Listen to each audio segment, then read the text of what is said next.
আমাদের নারদমুনি সর্বোত্তম লোক মনে করে এখানে এসেছে পৃথিবী লোকে। এসে কি দেখে? সব জায়গায় ঘুরে দেখে,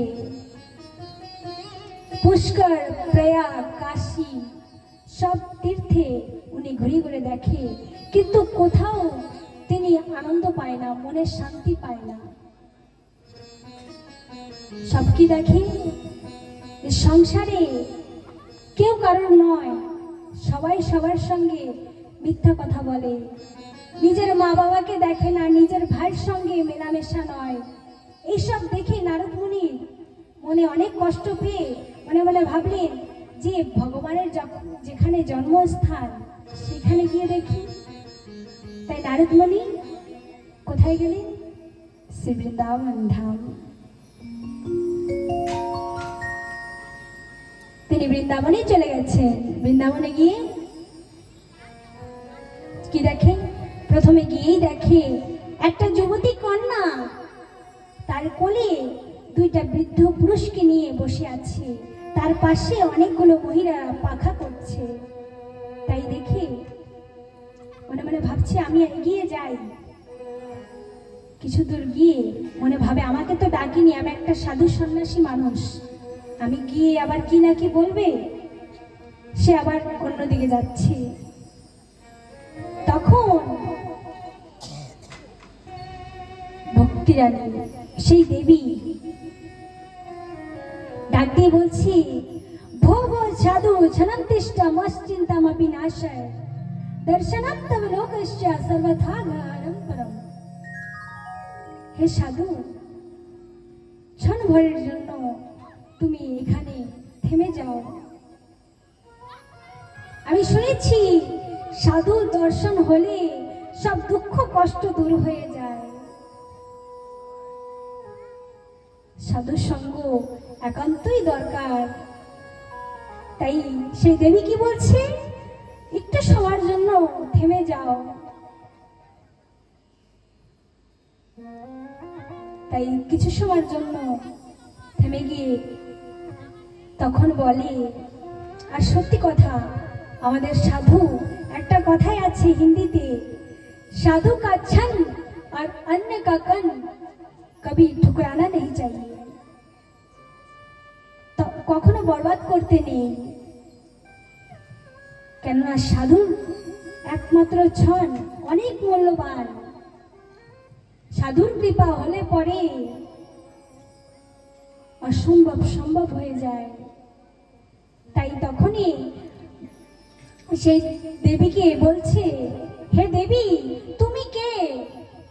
আর তোমার পাশে যে বৃদ্ধ দুই পুরুষ শুয়ে আছে তারা কে? তখন বলে, অহম ভক্তি, আমি ভক্তি। আর এই যে জ্ঞান আর বৈরাগ্য, আমার দুই পুত্র যারা বৃদ্ধ অবস্থায় আছে। আমরা ঘুরতে ঘুরতে এই বৃন্দাবনে এসে পৌঁছিয়েছি। বৃন্দাবনে এসে আমার দুই সন্তানের এই অবস্থা, বৃদ্ধ অবস্থায় এসে গেছে। এখন মনে মনে ভাবছি এখান থেকে চলে যাব কি করে? আমার দুই সন্তান এমন ওই চৈতন্য অবস্থায় পড়ে আছে, তারা না কথা বলছে, না চলছে, না ফিরছে। তাই তখন বলে, হে নারদ মুনি, কৃপা করে সন্তানকে ঠিক করো। তখন নারদ মুনি মনে মনে ভাবছে, ভক্তি মহারানীকে বলছে, দেবী তুমি চিন্তা করো না, তুমি চিন্তা করো না, আমি কিছু উপায় বের করবই। আর ভক্তি মহারানী ভগবানের প্রিয়া, যার মধ্যে ভক্তি আছে ভগবান নিজেই ছুটে আসে, তাই না?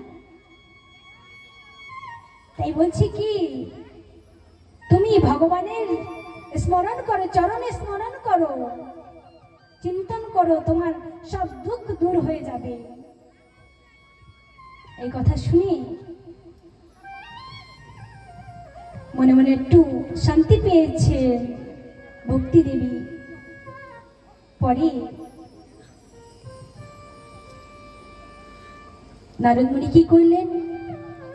সেই জ্ঞান বৈরাগ্যর পাশে গিয়ে বেদ শোনালেন, গীতা পাঠ করলেন।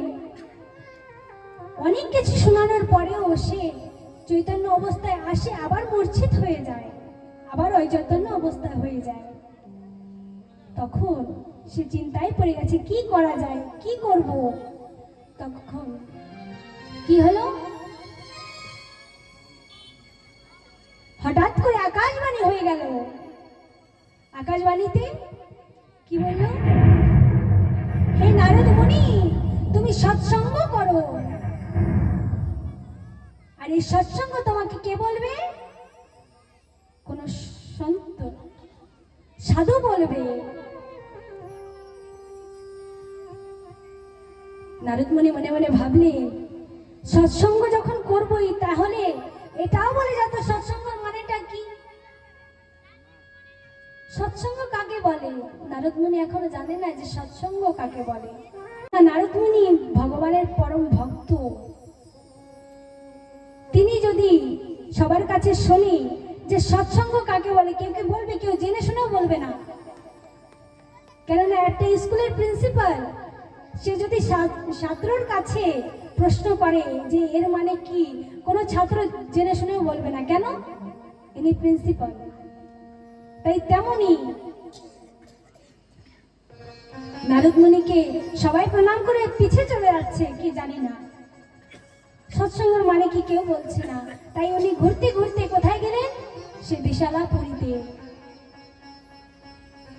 বিশালাপুরী গিয়ে চার ঋষির সঙ্গে দেখা হয়েছে।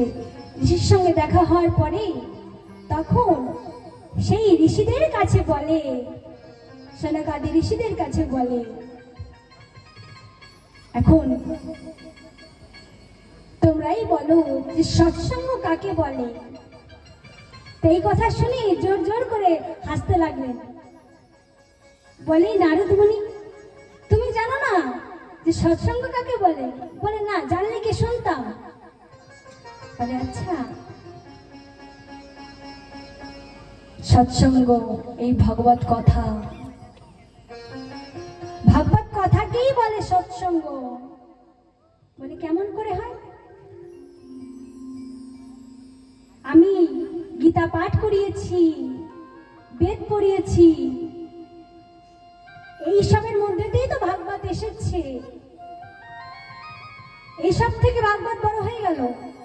বলে, হ্যাঁ, যেমন কোন আমরা গাছের ফল, যেমন আম খাই, আম খুব মিষ্টি হয়, তাই না? এইবার কেউ যদি তর্ক করে বলে যে আম যখন এত মিষ্টি, তার গাছটা কত মিষ্টি হবে, কেন ওই গাছ থেকেই তো এসেছে, তাহলে গাছটা খেয়ে দেখি। বাবা, গাছটা কি মিষ্টি হবে? হবে না। তাই তেমনই ওইখান থেকে এসেছে ঠিক।